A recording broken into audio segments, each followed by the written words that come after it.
So things that grow really quickly are things like salad leaves, things like spring onions, things you can do on your windowsill as well, like microherbs and pea shoots. Pea shoots are up in about 10 to 14 days, and you can cut those 2 or 3 times. So they're a brilliant thing. And you can use like a packet of shop bought peas, dried peas, like bigger peas. So really good value as well.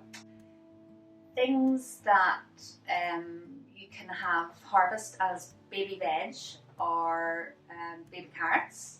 Radishes are something that grow really, really quickly as well.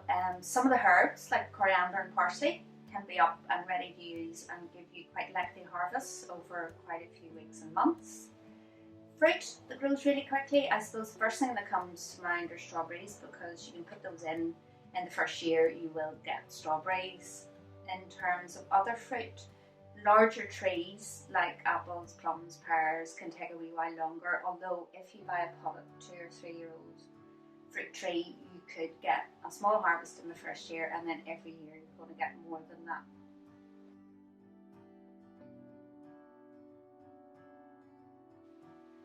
Low maintenance fruit and veg, there are lots of things actually. I would say perennials, and by perennial I mean permanent. So obviously you've got a lot of perennial herbs you can grow there, like mint, lovage, tarragon, chives, garlic chives, wild rocket, things like that, which will die back in the winter time but will spring back into life again come springtime.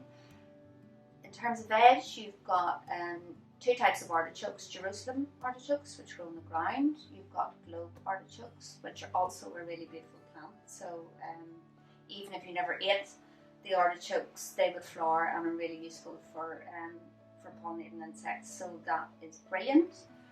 Fruit trees and fruit bushes. I'm a big fan of anything you can put in the ground and it's going to keep producing more and more year on year on year on year for generations.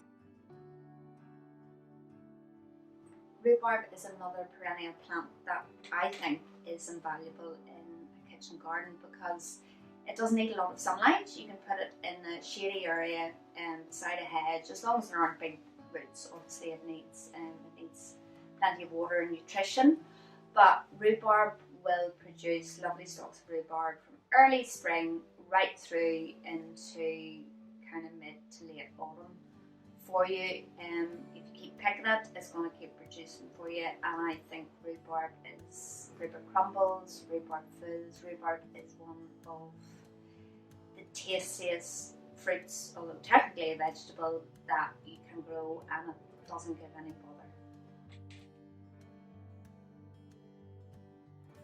Tips for growing potatoes. So potatoes are actually really easy to grow in containers or compost bags, as long as you remember to puncture some drainage holes in the bottom of those. So you can grow them ground, grow them in containers. I always tend to grow early types of potatoes because unless you're growing acres and acres and acres, you're going to eat them just as quickly as they grow, so you don't really need to store them. Also, they're ready much quicker, and they're ready before blight can become a problem for you in case there's blighty weather, which means you don't need to spray your potatoes. The thing we get asked all the time is, how do you know when your potatoes are ready to harvest? So you've got this big leafy plant on the top and it will produce flowers. So once it flowers and the flowers die back, you know that your potatoes are probably ready to pick. But the best way is to have a little rummage in underneath and feel the size of the potato. And of course, if you're doing that in a container, that's quite easy to do. Just go down the side of the container, have a wee feel, see what size your potatoes are, and they will be delicious. Tomato plants are a brilliant thing to grow because the taste of your own homegrown sun-ripened tomatoes is something that it's really, really hard to buy.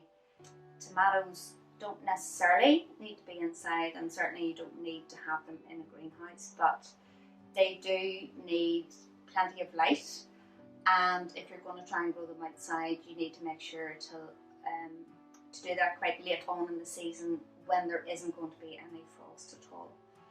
For me, I would grow bush type tomatoes. So there's two types of tomatoes. There's the cordon type, which are big tall ones, which would need staked and tied in and stuff, and sometimes you can grow those up ropes. But there are pot tomatoes, like bush type tomatoes, that grow really happily in a pot, and the more you pick, the more tomatoes that's going to produce. The thing about tomatoes to remember is that every little flower has potential to be a tomato, so you need to have those pollinated, so insects need to be able to get at your flowers. So if you're growing them inside, make sure on a warm day you keep your windows open, or feeling that you can, if pollination isn't great, you can use a small dry paintbrush and just go flower to flower.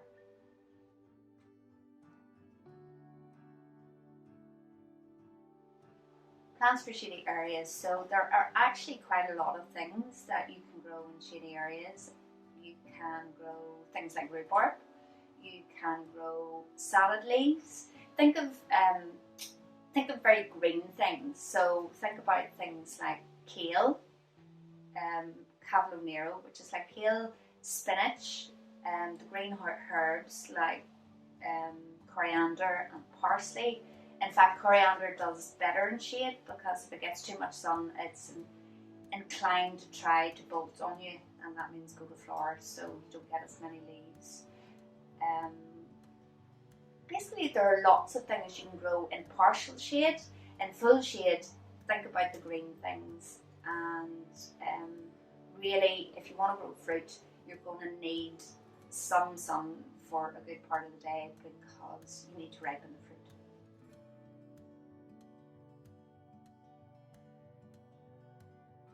When you're a new gardener, it can be really exciting to sow some seeds, and as if by magic, weed plants appear and there are loads and loads and loads of them in your seed tray, and you think, like I did when I started gardening, that I can't possibly thin any of these out, but you really must. Now, when I say thin them out, I mean separate them out. You could pop those on, you could give them to a neighbour, you could give them to a friend, which would be a really lovely thing to do.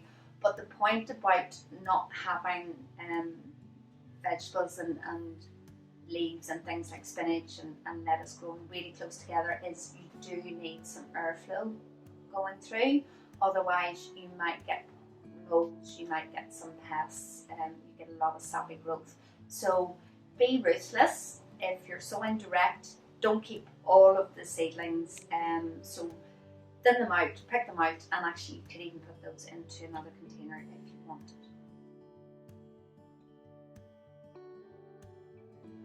Tips for growing in containers. So it's easier to grow in a bigger container than a very small container, and the reason for that are that you can hold